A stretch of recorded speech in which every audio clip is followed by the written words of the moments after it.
The things that we have in our heart that we think are impossible are often just milestones waiting to get accomplished if you can push those limits. Listen, everything was impossible until someone did it, so you can either hang around people that tell you it can be done or hang around people that inspire possibilities. Welcome to the Path to Unlimited, weekly interviews with entrepreneurs, athletes, artists, those that inspire possibilities. And I'm your host, Julian Marion.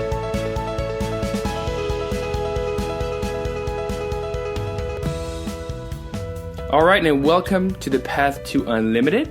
Today, I have a very special guest. Her name is Katie Owings. Katie, welcome to the Path to Unlimited. Hello, Julian. Thank you for having me. I'm honored to be here. I'm happy to finally connect, so very excited about that. So I'm going to give a quick bio, about Katie. So Katie's a visionary with a heart of gold.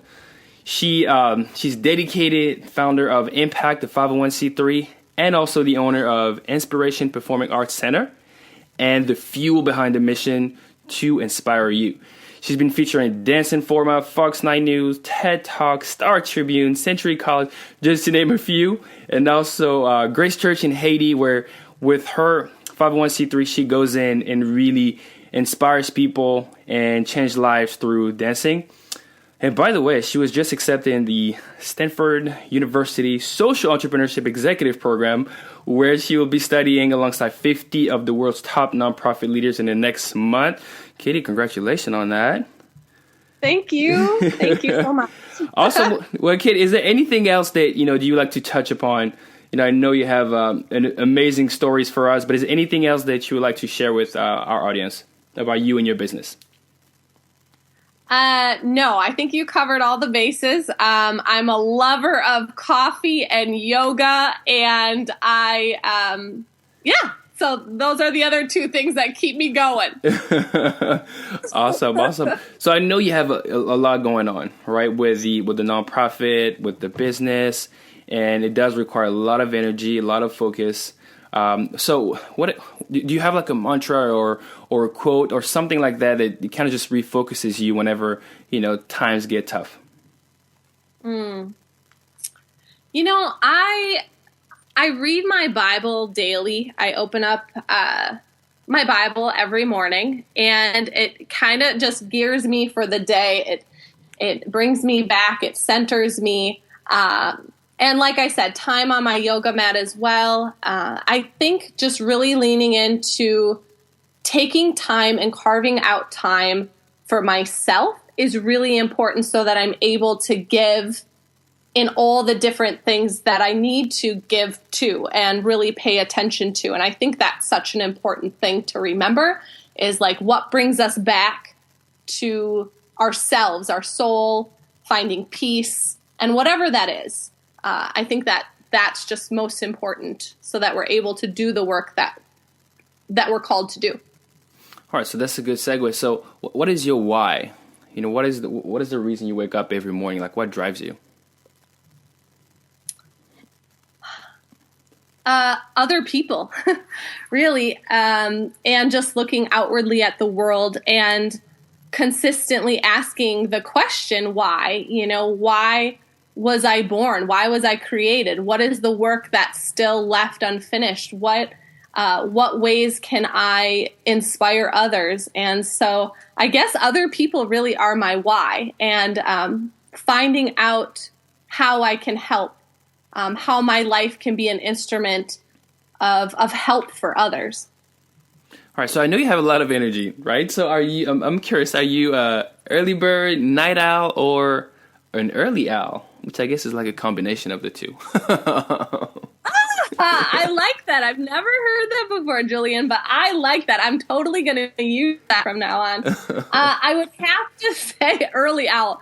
I would have to say I'm just like a wacky early riser, and wacky meaning I wake up every day between 4 and 4:30 a.m., and it doesn't matter what time zone I'm in. I am able to adapt really easily. I'm thankful for that. I'm able to adapt to jet lag really, really quick. So anyway, with that said, yeah, early riser for sure. And starting every day the same. I have a cup of coffee and I'm pretty simple, actually. But yes, that's what keeps me going. I'm an early riser. Awesome. So do you have like you're talking about like your routine. So do you have like a mental checklist that you do daily? I don't know, affirmation, declaration, or Tony Robbins, like, he used to have incantations. Do you have anything that you do daily that kind of just refocuses you on the task at hand? Yeah, well, I'd have to go back to my last response, and that being that starting every day in just that way, finding a quiet time, I think, throughout the day. My days are usually filled with a lot of people, a lot of emails, a lot of telephone calls, a lot of planning, a lot of processing, a lot of figuring out. And I think that it's really important that quiet time.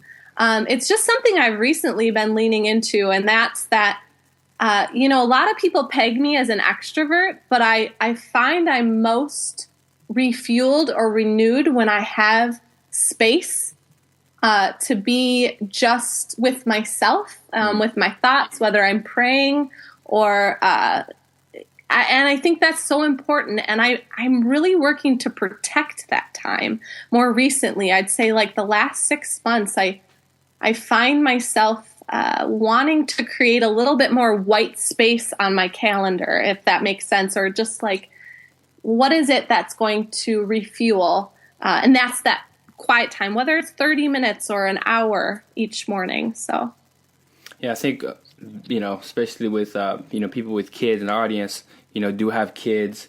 Some of them are small business owners. Some of them, have that side hustle, but the majority have kids, and those are sometimes limitations that they see, right? And reasons why they cannot go and start that nonprofit that they've been wanting to start for so long, or that business, or write that book, So I think exactly what you said, being able to have that time for yourself to think, to process information, is very important. Mm-hmm. Yes. All right. So let's segue into limitations. What is your take, your perspective on limitations in life and in business?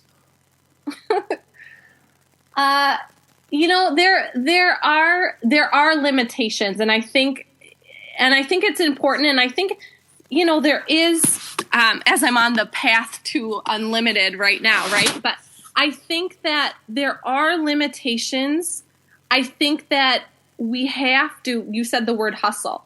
I think we have to work strategically in our minds to move past them. And this is why I love this podcast so much, but I really do. And I think that it takes time and it takes effort. And I think that our minds are just amazing things, and that we have to consistently move past what are those limitations and what is holding us back. Whether it's relationships, or whether it's maybe it's healthier eating habits, or maybe it's getting up a half hour early to work out, or choosing the apple over the chips, or whatever it is. But I think that there are many limitations that come into our lives, but we have to keep moving past them. And then also too, throughout the moving past, I think it's really important to learn, like take time and go, all right, so this is this a hindrance to me, or is this a process of my life that I need to learn? And I think that the things that we need to learn from most sometimes are the limitations that we're placing on ourselves, but we need to learn from them and then move past them. And then in that moving past them, I think it's really important for us to all have awareness. And I'm like freaking horrible at this sometimes, to be really honest, but I think it's really important for us to teach other people about, like, yeah, that was really hard for me, but it took time. And I think that, like, pay it forward mantra is awesome. So I don't know. That was a really wide brush strokes, but but it's good. It's good. I like to let you go. All right. So, okay. We talked about, self-imposed limitations a little bit, right? So I know you have the nonprofit that does amazing things that, take people and travel back to Haiti, and such. to change lives through dancing, and you have the dance studio at home. So kind of just like take us there, right? Just tell us a story of a time where you limited yourself in your endeavors, just you, and you're like, man, you know what? That's me. Like nobody else did this to me but me. And what steps did you take to kind of get out of it? Oh, wow. All right. We're going deep. We're going deep. We're going deep, baby.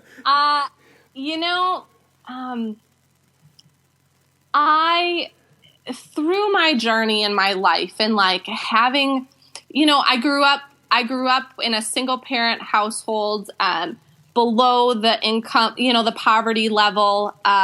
There were a lot of things throughout my growing up that I think sometimes still kind of come up for me. Like, like I'm feeling a little insecure about this situation, or I'm feeling a little bit, guarded about this situation, or I don't know really how to navigate this situation. And I think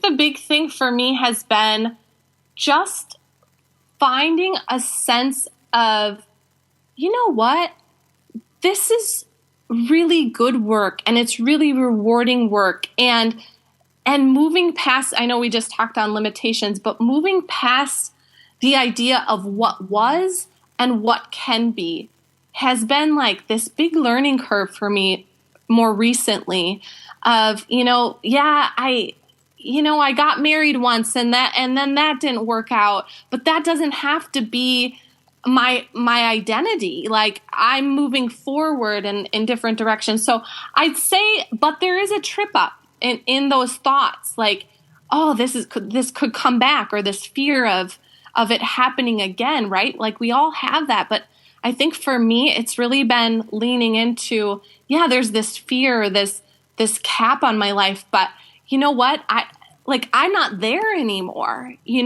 But then too, I think it's important to learn from that and go, how can I have more empathy for different situations that I'm encountered with? I don't know, again, very broad, but so can you recall a time? Can you recall like a specific time? I know you mentioned two, kind of overarching stories, but can you remember like a specific time, something that you would like to share with us? Because I know people, some of the greatest teachers in the world have always, taught through stories, right? Because that's like an easy way sometimes for people to be able to put themselves at your place. So can you recall like a time where you limited yourself? Yeah. So I would say actually more recently, I was on my way heading to Haiti, actually, with a group of our impact team and with our partner Healing Haiti. And I was hesitant to ask questions out of a place of fear, where the questions, had they been answered, would have saved me a little bit. And I think I kind of just stayed in that moment of not asking not the right question, but asking the questions that I needed answers to. Mm-hmm. And I was humbled to realize, like, whoa, I don't have the answers. And I think that that I had thought, like, I had an itinerary, we had the trip itinerary, we had it laid out. But you go and you serve in a developing country, and that kind of all falls off by the wayside sometimes, because we have to be adaptable and we have to move and we have to figure things out as we go. And I remember sitting there thinking, like, wow, I should have really asked a couple more questions and then applied the answers. And then I did. Actually, I did. And I got the answers I was looking for. And I used it as a teachable moment back to the team to go, okay, here's how we're going to kind of move forward. And here's what I learned throughout this process. And I think that's important. I think I was hesitant to ask out of fear of feeling like I didn't know. Mm. And then I did, and I applied it, and I'm thankful that I did that, and I think the team was as well. Awesome. So, I believe like in life, we either put limitations on ourselves or allow other people to limit us. Whether it's parents, cousins, brothers, sisters, husband, sometimes even, wife, like your people closest to you, or sometimes your boss. So give us a time where somebody else limited you or tried to limit you, and and kind of like, tell us that story and how did you fight it? I feel like that's been happening all my life, like there's been people in situations that are like, I don't know about this Katie Owings, like, I don't know about her, okay, so there was a situation. So you said stories and life processes. So this was probably, like I'd say 6-7 years ago. I was about 2 or 3 years into the studio business. And I had a mom come up to me and look at me point blank in the face and said, what you're doing is really cute. And I really hope that, it all turns out for you. But the way that you're headed, I don't really think that it will, sweetheart. And ouch. Yeah. And I looked at her and I just smiled. I didn't respond at that moment, and I didn't react. But I remember having this sense of a feeling of I heard what you said, but I don't own what you said. And I am going to move past this. Now, that was an arrival. I came to that, I would say, afterthought, because when those things come into our, peripheral or right in front of us and smack us in the face, it makes us for a split second or many seconds, and I think that it was many seconds, makes us second guess where we're headed and who we are. And I think the moral of the story is I wouldn't be standing in that space with her, having that conversation with her, if there weren't bigger plans for my life. And if there weren't bigger plans for not even just my life, let's be honest, the kids' lives around me and the people around me and the team that I was working with. And I think that, and it fueled me in almost a way of going, all right, I think you just gave me some more mojo, and I would just, that's, I don't know, encouragement for what it is, but it took me a while. And still to this day, it's, I don't know, 7 years after, I remember that moment. That's really good. I think like Darren Hardy talked about that. He said that you have to find your fight. You have to find your fight. You have to find either the thing that you hate and you're fighting against it. I know a lot of athletes. My background, I'm a former athlete, so my background is always, is being an athlete. So I have to you have to find motivation somewhere. And sometimes that motivation is people telling you what you can or can't do. Kobe Bryant is the best at that. He's towards the end of his career, but at his prime, that was his thing. Michael Jordan, he'll find times to get people to say something to him just so that he could use it. Just whatever it takes. Just I need that fight.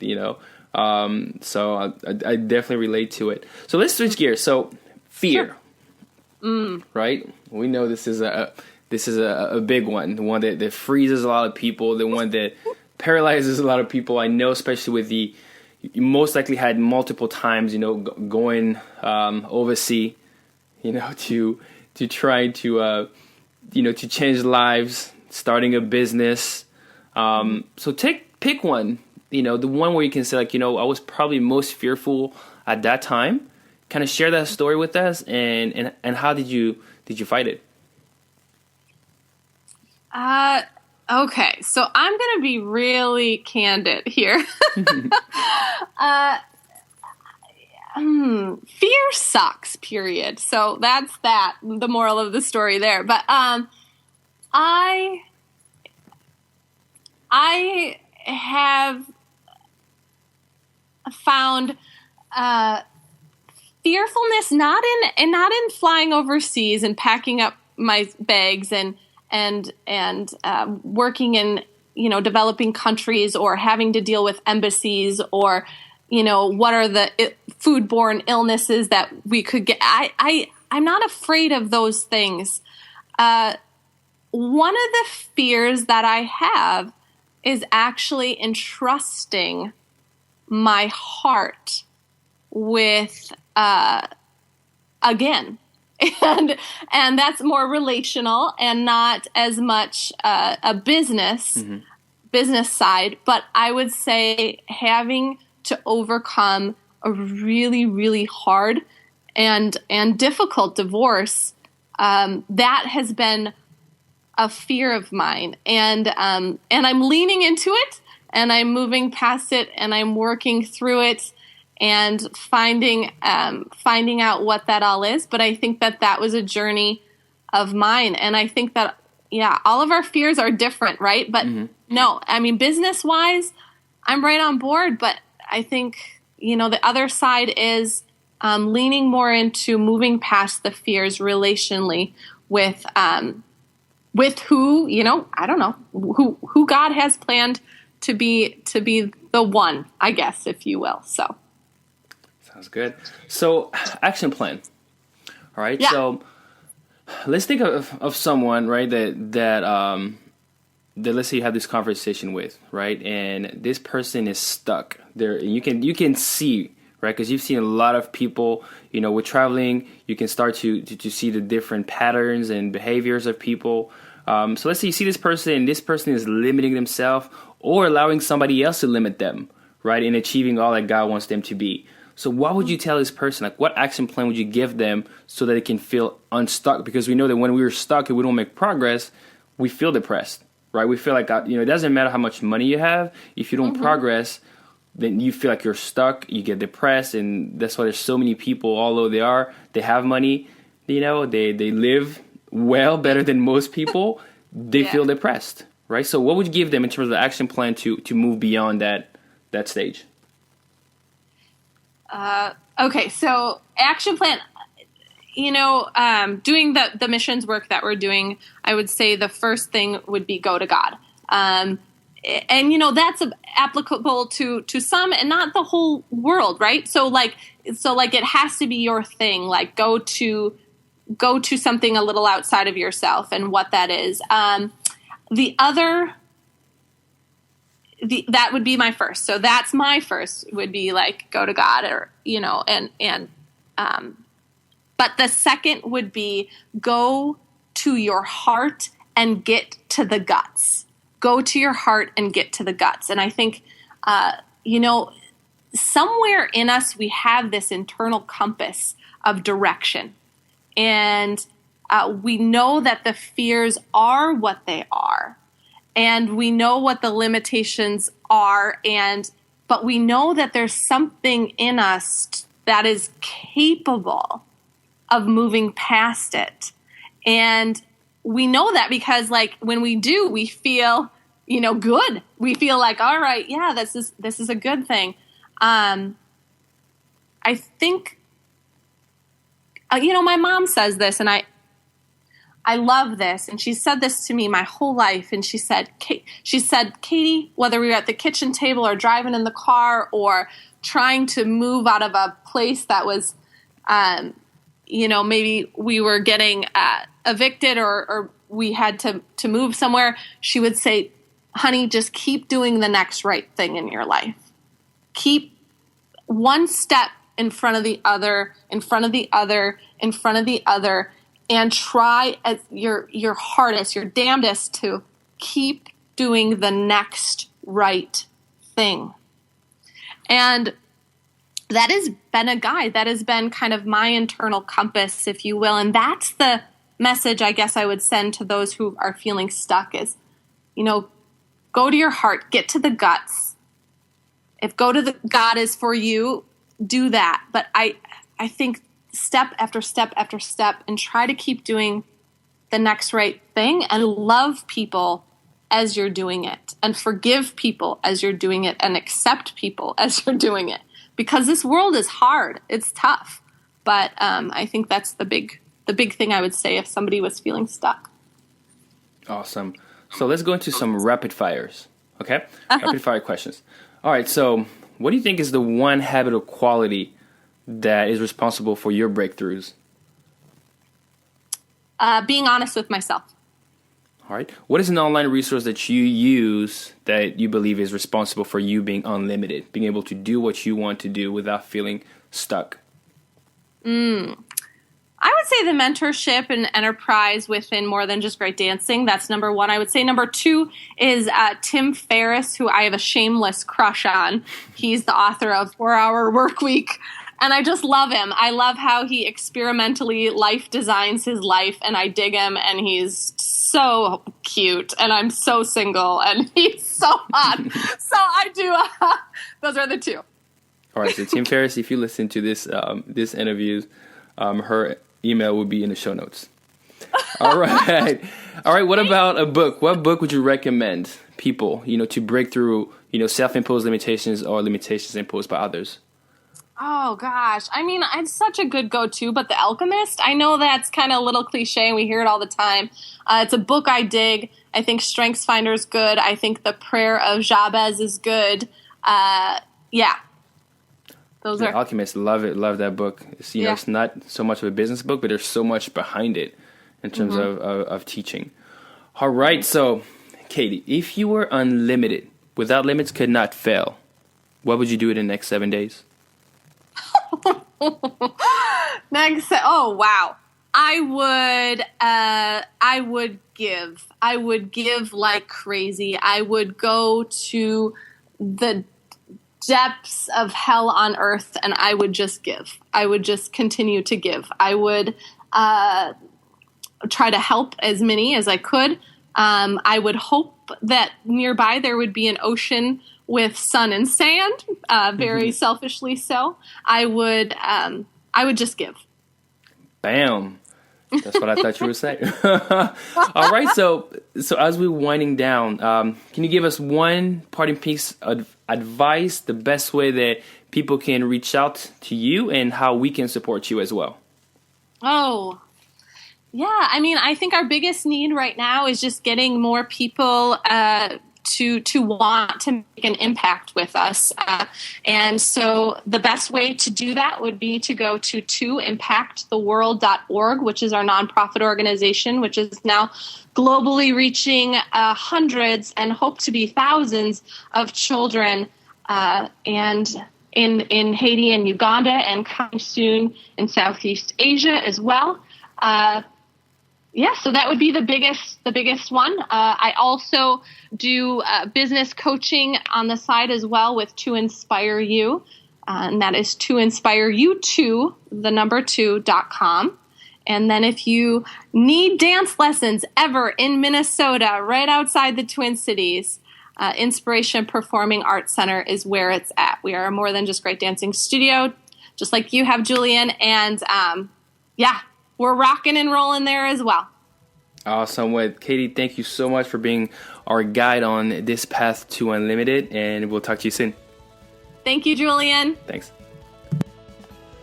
I hope you've enjoyed this episode with Katie Owings. Make sure to subscribe to the podcast as well as rate and review it.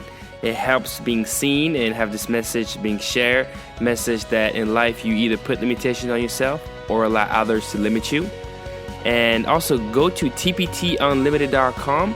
We have something pretty cool right now that whenever you join our newsletter, first you'll be notified whenever we have a new episode going on. But also you'll receive our free book, 21 Days to Unlimited, which is our first book. Well, guys, continue to accept compliments from everyone, limitations from no one. Love you guys. Bye.